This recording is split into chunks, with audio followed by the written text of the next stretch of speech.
Are you in your 50s or close to your 50s and you haven't saved enough for retirement? In this video, I am going to share 7 things to do if you're in that situation. This topic is a little close to my heart because sort of been there and done that. And I'm going to share with you what really worked. Hi, I'm Camille Gaines here, and on my website, retirecertain.com, I write about and talk about my investing adventure over the past 40 years and my income stream adventure over the past 15 years or so, along with my husband Larry. And yes, this topic is very dear to my heart, close to my heart, been there, done that, and I'm going to share with you what we learned. Okay, so the very first thing is to just face reality, look at your numbers, get really, really clear about what it is that you want and how much that's going to cost, okay? Look at how much you're spending now and adjust your lifestyle expenses for what it is you really want. I approach things from the standpoint of more about creating the life you want and doing what it takes to have it than from cutting back, settling, and doing without. That's just my approach. I've found that it makes me happier and it actually works.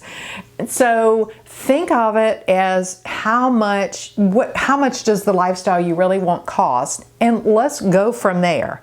And this relates to what you're going to end up doing in order to remedy the situation of being in your 50s and not having saved enough money. Okay, so the very first thing is just simply to be realistic. And I'm not getting into the steps yet. This is just sort of the foundation for getting to the steps, okay? So be realistic. This is where I am. Here's my situation. Really know your numbers well. Here's what I want in my life. Because what happens is sometimes when we write down, really zero in on what it is we really, really want, it doesn't cost as much as we thought. Or we might just go, wow, holy cow, we're going to have to really, really hustle to just be able to live anywhere near the lifestyle that we want. So the very first thing is to cut expenses, but again, that's not really the focus. If you Google what to do in the situation, it's going to be things like cutting out lattes and, you know, automate your savings. And this is really a different approach. All right. So the very first thing is to look at how you can create income streams so that you can live how you want. This is sort of a shift in thinking. You may have heard me talk about this here a little bit before. Standard traditional retirement is about saving, investing that money, and then making retirement withdrawals of 4% a year to live. And that, along with Social Security, if you're an American citizen like I am, will support you for life. That no longer works so well because interest rates are at all-time lows, near all-time lows. So various reasons that sort of doesn't work anymore. We're living longer, all kinds of things. But the shift that I'm inviting you to make is, instead of thinking of spending down my savings, think of what can I do with my savings and or skills, which we'll get into, so that I can create another income stream besides retirement withdrawals and or Social Security. So what can I do? All right. We know there's a whole lot that can be done. We look at the young people, as I call them, and we look at the amazing things that they're doing in their teens and 20s to generate income and even become very wealthy. So we know that there are things that can be done. We just need to have a different perspective, and that is, how can I create income streams? So that's the very first thing that I'm going to say. And it sounds small. It sounds small. You're probably about to click, no, I'm not going to watch this, if you haven't already left. But then you wouldn't be hearing me. But it's huge. It's a shift in thinking. It's a shift in thinking. And we have to do that before we can do anything about our situation. Okay, the next thing that can be done is to start a consulting business. Consulting is easy to set up. Everybody in their 50s has something that they do really well that they can teach other people to do. Most of us have worked. We've had multiple career focuses. We've learned tons of information in decades of existence at this point. And all of us have at least one thing that we can teach other people to do. Starting a consulting business is about as hard as getting some business cards made and or letting your friends and or family know that you're doing this and you're helping people and you want to be paid for it. Even if, for example, you're a teacher and you feel like you can't make any money with tutoring, can you put a small group together that would allow you to charge a good rate if you have a skill that normally doesn't demand or allow for a high consulting fee? Having said that, I've paid a lot of money to tutors by the hour. So when you can zero in on a niche that you fill and really become the expert in that niche, even as a teacher, you can certainly command a decent consulting income. And I'm sort of zeroing in on teachers here because unfortunately they're not well paid, and that's a whole other topic for the work that they do. I can't imagine, and if you are a teacher, thank you. I honor you for that. But I'm sort of zeroing in because I know that this can be an area that leads to being underpaid and being paid for less than what you're worth. So if that's your area of expertise, then ask how you can make that different, either by narrowing in more of a niche or by doing some kind of group program. You may have heard my other example here, how we hired a dog walker that charged $185 an hour, which is embarrassingly insane. But having said that, we had completed a much more expensive dog training program that we had to go through in order to stop a dangerous habit that our dog had. And with this $185 an hour guy, it was remedied in 1 hour. So this person narrowed in their niche. He was incredible. He did a really great job. He had not been a dog trainer. He had been an executive prior to doing dog training. I'm throwing this story out even though I'm embarrassed about the rate we paid for the dog trainer. It's simply because I want you to see what's possible, what other people are doing it, because we think we can't do things, but that's entirely discredited when we see that other people are doing it, which means we can do it too, okay? You may not like this next idea, but it's to start an online business for some insane reason. Online businesses have kind of a slimy association. We even thought, oh my gosh, we'll never start an online business. We started an online business I started one over 10 years ago. I started one with my husband 10 years ago. It's been fantastic. It's just been a game changer for us. We've enjoyed it. It's been paid the bills for many years. Not only that, my husband's had an opportunity to use his career to serve people, to teach people, and it's just been an amazing experience with lots of reinforcement and testimonials and wonderful stories that's come of it. But where I'm going with this is anybody can start an online business. One of my favorite models is a content-based business. Having said that, it's very competitive, it takes a long time, and you need to be a good writer, or you need to be able to hire writers to write for you.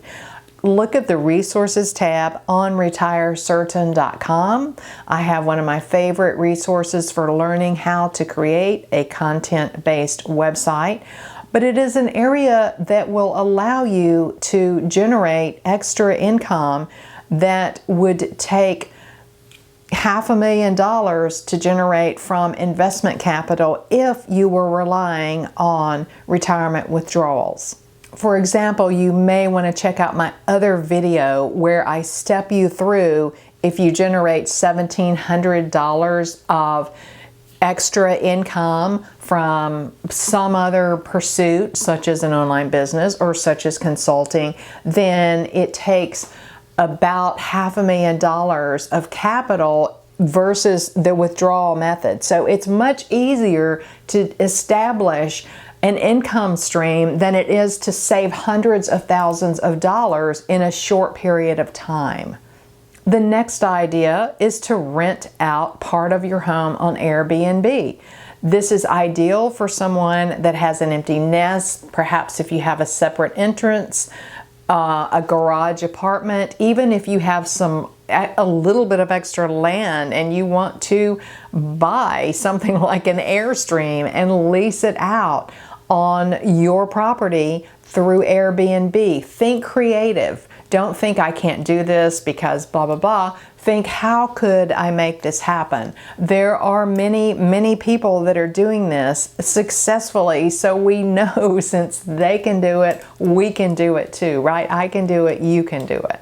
The next tip is to make the ultimate use of your investment capital. Okay, what I mean by that is it's easy for us to get complacent as investors when we have just a stock and bond portfolio. We do that model, we follow that model because it's what we've had ingrained in us that we're supposed to do with our investment capital.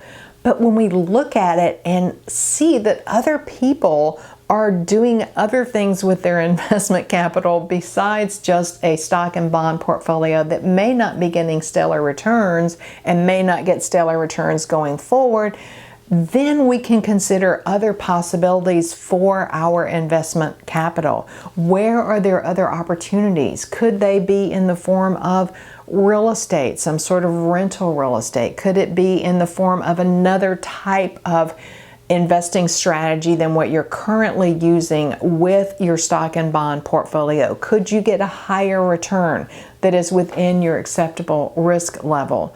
Could you invest in a small business or become a partner in a business or do some sort of other lending or investing that would improve your returns that you're getting on your investment capital? The next strategy is to lower your investment fees. A lot of people are paying 1.5–2% in their retirement accounts. Just think, if you can reduce your investment fees by 1% or 2% a year, you can earn that money, keep that money, not even earn it, just keep that money. It can compound and grow for you.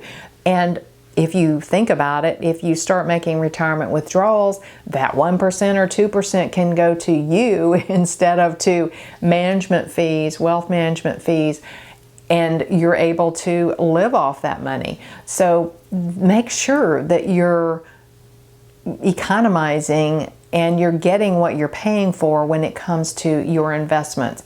Check out my other video where I talk about comparing your investments to the closest related benchmark so you can make sure that you're getting what you're paying for. And then the very last tip, I'm sort of hesitant to mention. I'm afraid of the nasty comments that might be below, but it's so important to be knowledgeable about how you invest, and that is a lot of people have a lot of equity tied up in their home by the time they're in their 50s. Maybe their home is completely paid for. There's a huge movement around debt-free, which sort of doesn't make sense to me because interest rates are at an all-time low. So if we're able to lock in financing at all-time low interest rates and interest rates rise, then we're at a real advantage. So sometimes it makes sense to free up some of that equity and make an investment with that equity. An example might be if you freed up some home equity and you were able to use that money for a down payment on a rental property that pays for itself, even the financing cost of the property, and by the time that you retire or in a decade, 2-3 decades, the property is completely paid for and it brings in cash flow. In fact, we bought a property when we began this income stream adventure, and the beauty of it is it has increased in value as the area where we live in Austin, Texas. It's on the outskirts. It's on a sort of a outer area of Austin, and that area has grown. The city has grown. The investment pays for itself, and we even have a little positive cash flow from it. So we made a down payment, a very nice down payment on that property, and the financing is covered from the income that the property generates. If we had instead paid off our home mortgage completely with that money, we wouldn't have had this situation, this opportunity. Not only that, we've been able to refinance at lower levels. Just think about if you were paying 3 or 4% on an investment property and interest rates rose to more normal levels. What if financing was currently only to be able to be obtained at maybe 6 or 7%? Look at the huge advantage that you would have.